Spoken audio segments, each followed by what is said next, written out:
Shalom Bapak Ibu Saudara sekalian yang dikasihi Tuhan. Kita mengucap syukur di hari baru yang Tuhan telah sediakan bagi kita. Nah saudara, mari kita mengawali hari ini dengan kita mencari pimpinan Tuhan melalui perenungan kita akan firman-Nya. Saudara, mari bersama-sama kita satukan hati kita berdoa. Tuhan, mengucap syukur sekali lagi untuk kebaikan-Mu dalam hidup kami yang tiada pernah berhenti. Engkau terus memimpin, menopang hidup kami. Bahkan di dalam kelemahan kami, kegagalan kami, Engkau tidak pernah meninggalkan kami sendirian. Tuhan, saat ini kami mau menyerahkan diri kami, waktu kami di depan ini. Ketika kami membaca merenungkan firman-Mu, Tuhan tolong kami, berikan kami hikmat pengertian. Sehingga apa yang kami baca, kami renungkan, boleh menjadi berkat, menjadi penuntun di dalam kebenaran Tuhan di dalam hidup kami.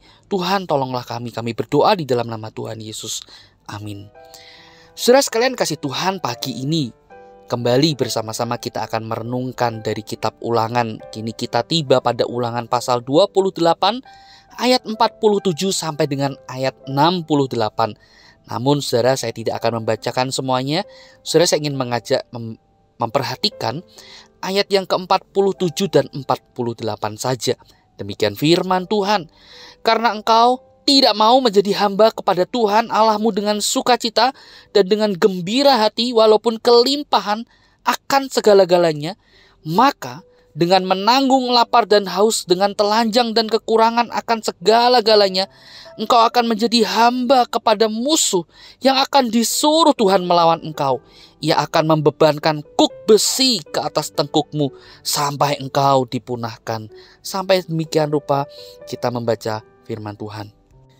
Saudara sekalian yang dikasihi Tuhan, di dalam perikop ini kita melihat bagaimana Allah sedang memberikan peringatan yang keras kepada generasi baru dari bangsa Israel. Saudara, perhatikan bagaimana mereka diingatkan tentang hal-hal yang akan menimpa mereka bila mereka meninggalkan atau mereka mengingkari perjanjian, mereka tidak taat, tidak setia kepada Tuhan.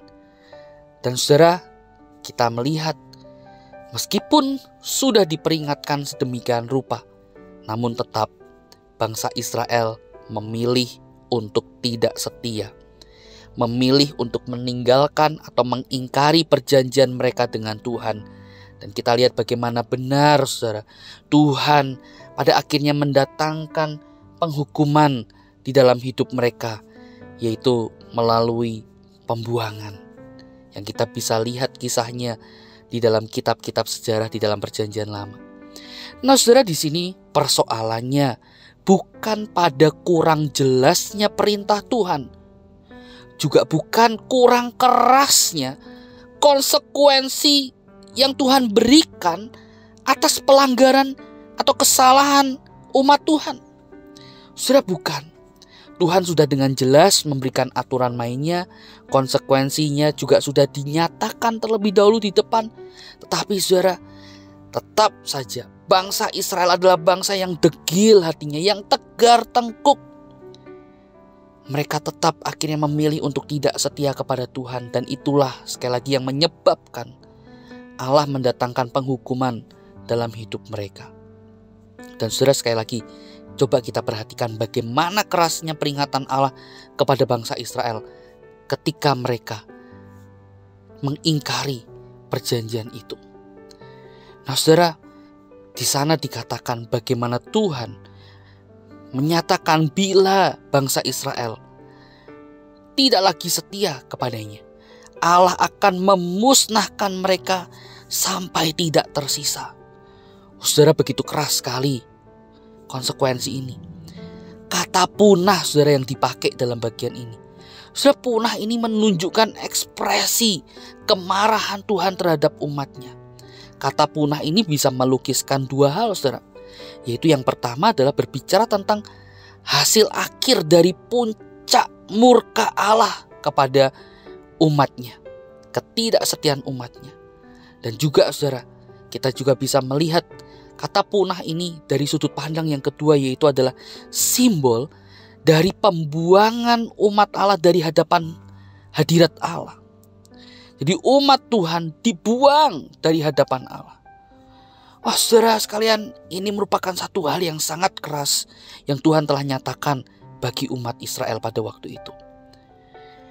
Kutukan beruntun bergelombang, hukuman yang makin keras akan menimpa bangsa ini. Dan dalam bagian ini kita juga bisa melihat ada beberapa kutukan dahsyat atau penghukuman dahsyat yang bakal diterima oleh bangsa Israel. Yang pertama, bangsa Israel akan menjadi tawanan dan disiksa oleh bangsa asing dengan keji, dengan kejam. Saudara, mereka akan diperbudak sama seperti nenek moyang mereka yang diperbudak di Mesir. Mereka pun juga akan hidup di dalam perbudakan. Yang kedua, saudara, kalau kita melihat ayat 53 sampai 57, ada satu hal yang tragis terjadi, yaitu ada kanibalisme di tengah bangsa Israel. Saking kelaparannya mereka, saking tidak adanya makanan bagi mereka, akhirnya mereka saling bertikai menghalalkan segala cara untuk mempertahankan hidup mereka. Bahkan, saudara, mereka rela mengorbankan anak-anak, bayi, orang-orang lemah untuk dikonsumsi oleh mereka demi kelangsungan hidup. Dan yang ketiga, akan ada tulah sebagaimana tulah yang diberikan Allah kepada bangsa Mesir. Segala jenis penyakit bahkan yang belum pernah ada di muka bumi akan menimpa bangsa Israel. Saudara, kita bisa melihat di ayat 58 dan sampai dengan ayat 61. Oh saudara, bagaimana dahsyatnya tulah ini akan menimpa bangsa Israel, sama seperti pernah dialami oleh bangsa Mesir. Bahkan saudara, dikatakan karena semuanya ini, maka populasi atau jumlah bangsa Israel akan makin menjadi sedikit, bahkan hampir punah sebagai bangsa. Saudara, ini adalah peringatan yang keras.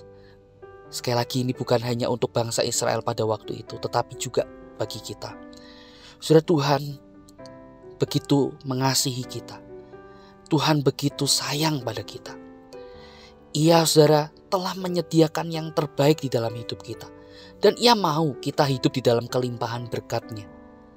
Namun saudara, yang Tuhan minta adalah sama seperti bangsa Israel. Tuhan mau mereka setia. Kita pun juga diminta untuk tetap setia kepada Tuhan.